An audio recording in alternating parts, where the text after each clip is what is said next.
திரும்ப திரும்ப பலர் என்னிடம் கேட்குற ஒரு விஷயம், குறிப்பாக கொஞ்சம் வயதானவர்கள், என்னென்னா உடம்பில் நிறைய வலிகள் இருக்குது. கால் வலி இருக்குது, முட்டி வலி இருக்குது, இடுப்பு வலி இருக்குது, கைகள் கூட வலிக்குது, தோல் வலிக்குது, இப்படி நிறைய பல விதமாக சொல்லுவாங்க. அதாவது மெடிக்கல் ட்ரீட்மெண்ட்லாம் எடுத்துகிட்டு தான் இருப்பாங்க. ஆனால் எப்போவுமே நம்ம புரிஞ்சுக்கணும், மருந்துகள் நமக்கு தேவைதான், ஒரு ரிலீஃப் கொடுக்கக்கூடியது. ஆனால் ஒரு குறிப்பிட்ட கட்டத்துக்கு அப்புறம் அந்த மருந்து வேலை செய்யலைங்கும் போது அடுத்தது என்னன்னு பார்க்கணும்.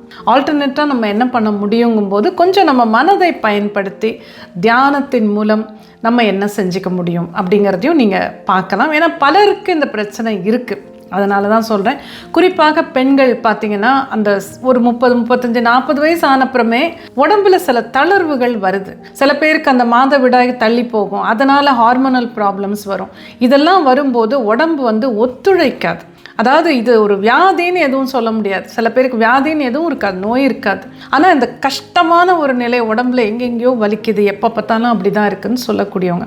இப்போ இவங்களுக்கு நான் சொல்லக்கூடியது, மருந்துகள் நீங்கள் சாப்பிடுங்க, பட் காரணம் என்னன்னு தெரிஞ்சுக்குங்க. சில சமயம் நீங்கள் அணிந்திருக்கிற காலணி சரியாக இல்லைன்னா அதை போட்டு நீங்கள் நாள் முழுக்க நடக்கிறீங்க, வேலை செய்கிறீங்க, ஆஃபீஸ் போகிறீங்க, வெளியே போகிறீங்கன்னா அதனால் கூட வலிகள் வரலாம். கொஞ்சம் இதெல்லாம் நீங்கள் பார்க்கணும், செக் பண்ணணும். வேறு ஏதாவது வாங்கி போட்டு பார்க்கலாம், வேறு காலணி போட்டு பார்க்கலாம், அந்த மாதிரி இருக்கலாம். போடுற உடைகள் நமக்கு சரியாக இருக்கா, நம்ம ரொம்ப டைட்டாக போடுறோமா, அதனால் கஷ்டமாக இருக்கா, இப்படி உங்கள் வாழ்க்கை முறையை முதல்ல நீங்கள் பாருங்கள். இல்லை நீங்கள் உட்கார்ந்துருக்கிற குஷன், இப்போ சோஃபா குஷன் ரொம்ப சாஃப்டாக இருந்ததுன்னா, இது ப்ராக்டிக்கலாக நான் சொல்கிற விஷயம்.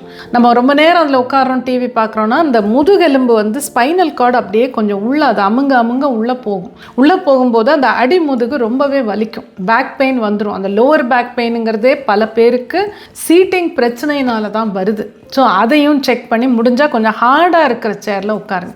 இந்த மாதிரி நம்ம லைஃப் ஸ்டைல் எப்படி இருக்குன்னு பார்த்து அதில் நம்ம என்ன தப்பு பண்ணுறோம். ரொம்ப நேரம் உட்காந்து வேலை செய்கிறோன்னா அப்பப்போ எழுந்து நடக்கணும். இப்போ ஆண்கள் பைக்கில் ரொம்ப நேரம் போகிறவங்களுக்கு பேக் பெயின் வருது. ஸோ அப்படியா இருந்தால் கொஞ்சம் நடுவில் என்ன ரிலீஃப் பண்ண முடியும்னு பாருங்கள். தியானத்தில் என்ன பண்ணலான்னா, பச்சை நிறம் உங்கள் மேலே பொழிகிற மாதிரி பாருங்கள்.